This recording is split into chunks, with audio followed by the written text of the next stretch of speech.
Alhamdulillah, salatu wassalamu ala rasulillah wa ala alihi wa sahbihi wa man tabi'ahum bi ihsanin ila yaumiddin.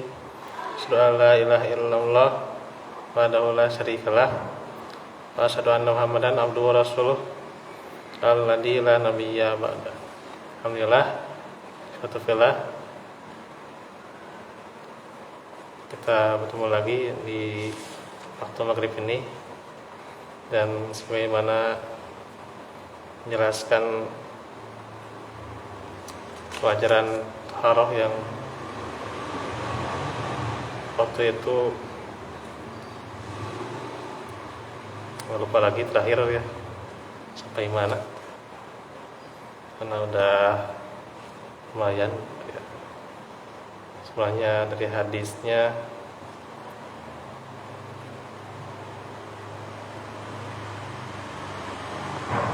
ya, kalau masalah di Abu Hurairah ya,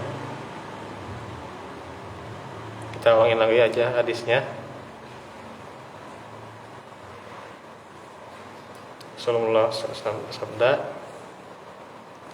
idza tawaddo'al abdu al muslimu awil mu'minu faghassala wajhahu kharaja min wajhi kullu khati'atin nazara ilaiha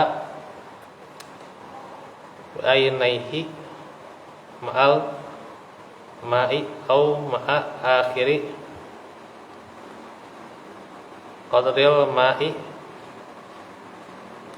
Apabila seorang hamba muslim atau mukmin berwudu, lalu ia membasuh wajahnya, maka keluarlah dari wajahnya setiap dosa yang dilakukan kedua matanya bersama air atau bersama tetesan air yang terakhir. Faida ghasala yadaihi kharaja min yadaihi kullu khati'atin kana batashatha yadahu ma'al ma'i au ma'a akhiri qatril ma'i. Apabila ia membasuh kedua tangannya, maka keluarlah dari kedua tangannya itu setiap dosa yang dilakukan keduanya bersama air atau bersama tetesan air yang terakhir. Faida ghasala rijlaihi kharajat kullu khati'atin masyatha rijlahu ma'al ma'i au ma'a akhiri qatril ma'i hatta yakhruja naqiyan minad dunub.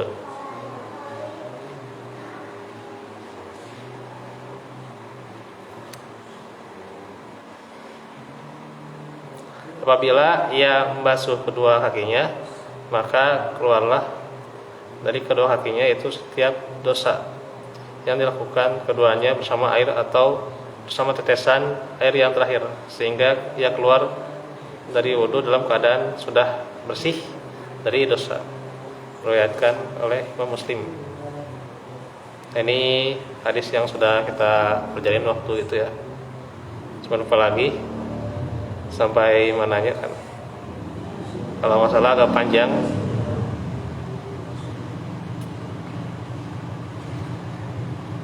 Jadi bagaimana hikmah pembahasan dari taharah yang didahului dengan bab suci itu kan diantaranya salah satunya yaitu wudu ya.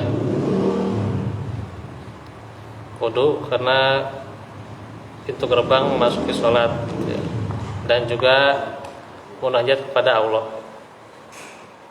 dan hikmahnya juga serta kemurahan Allah ya. Selain menyucikan diri dari badan ya, juga menghapuskan kesalahan dan dosa, sehingga ketika ia menghadap Tuhan pemeliharanya, dia telah suci secara lahir dan batinnya ya. Itu.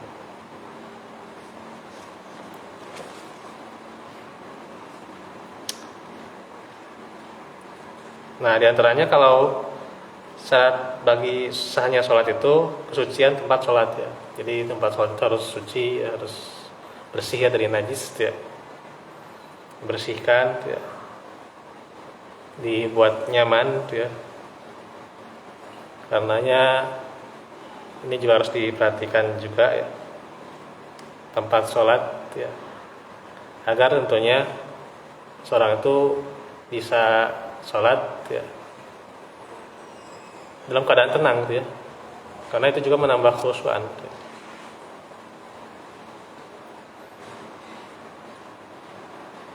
Jadi kalau dikatakan, kalau kata guru saya tuh jangan sampai jadi menahan napas gitu ya, gara-gara bau gitu. Gara-gara bau jangan sampai menahan napas pas sholat, itu diantaranya kan itu. Nah itu, makanya harus diperhatikan ya itu. Ini hal-hal yang kecil. Tapi kalau tidak diperhatikan dalam fikih itu kan bisa hal-hal yang besar juga. Ya.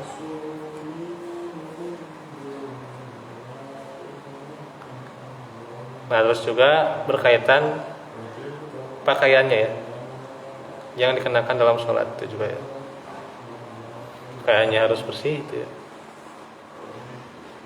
Tidak boleh ada najis sekalipun di sini.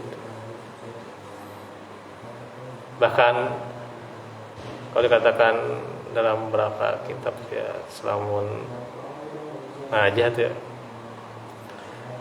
walaupun itu benda ya, benda dimasukkan ya dalam saku, tapi ternyata benda itu ada najisnya, ya, itu juga tidak sah sholatnya ya, gitu.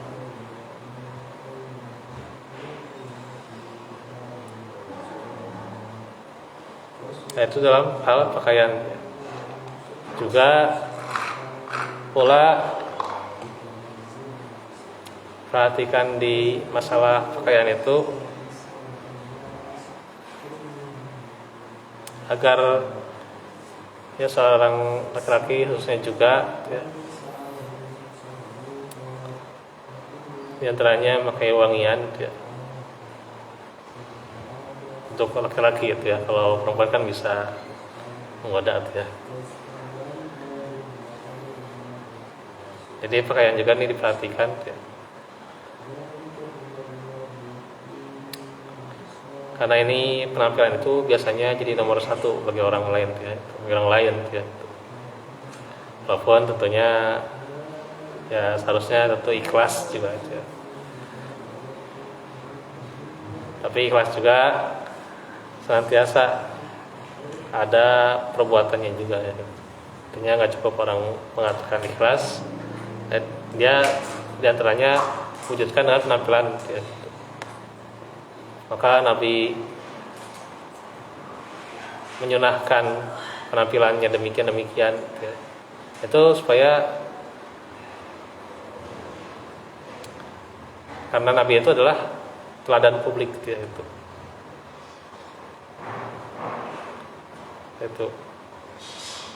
Dan keikhlasannya ya nggak usah ditanyakan lagi ya. Dan Allah juga kan memerintahkan ya,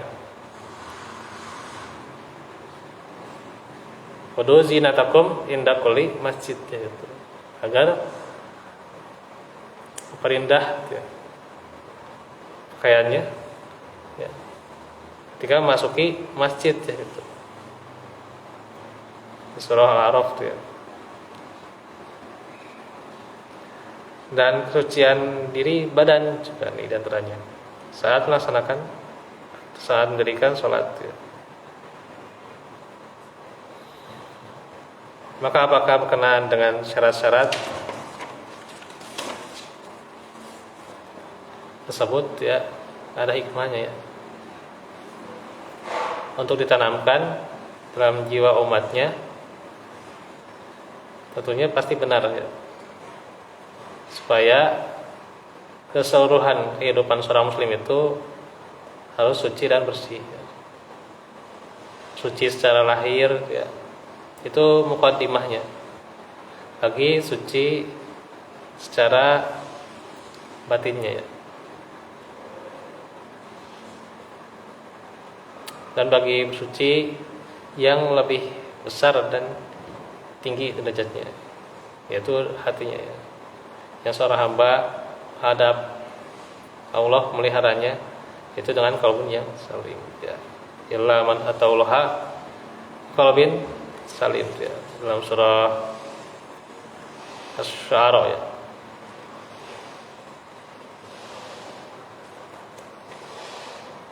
Nah itu.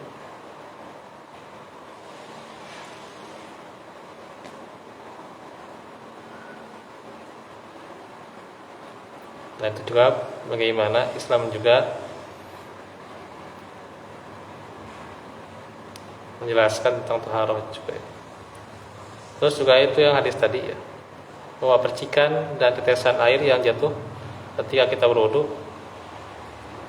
tentunya itu akan menerapkan jiwa. Itu juga hikmah yang lain dalam hadis tadi ya. Apalagi dengan senantiasa istighfar di hati ya, dan wudu yang baik ya. Tentu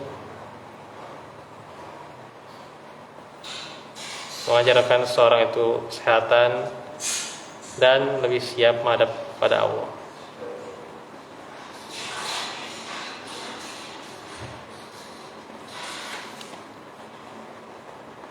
Nah, ini merupakan beberapa pasal tentang taharah.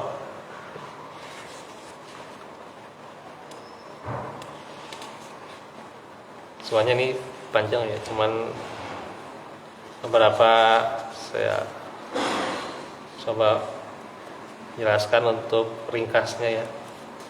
Karena sebenarnya ini juga ada dibahas di pertemuan di masjid yang lain ya, di Muhajirin ya.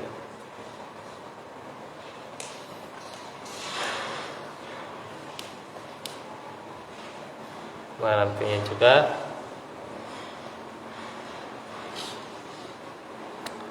beberapa penjelasan kita bahas nih. Nah ini termasuk beberapa hikmah ya.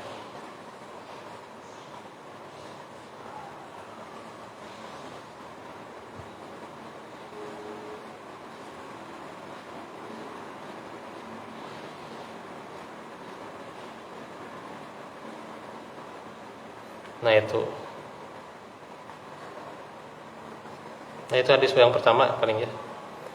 Nanti di hadis yang kedua insyaallah nanti kita akan bahas ya.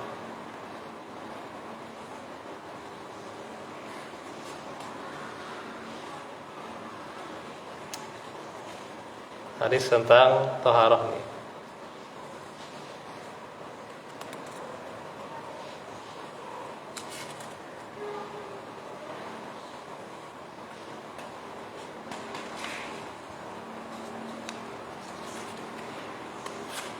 Paling dikasih ciri lagi ya supaya ingat nih jelasan hadisnya yang mana.